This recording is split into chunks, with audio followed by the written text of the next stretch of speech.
இறைவா நீ ஆணையிடு தாயே எந்த மகளாய் மாற ஆராரிராரோ நான் இங்கே பாட தாயே நீ கண்ணுறங்கு என்னோட மடி சாய்ந்து ஆராரிராரோ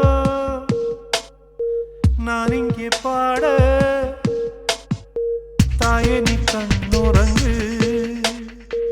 என்னோட மடி சாய்ந்து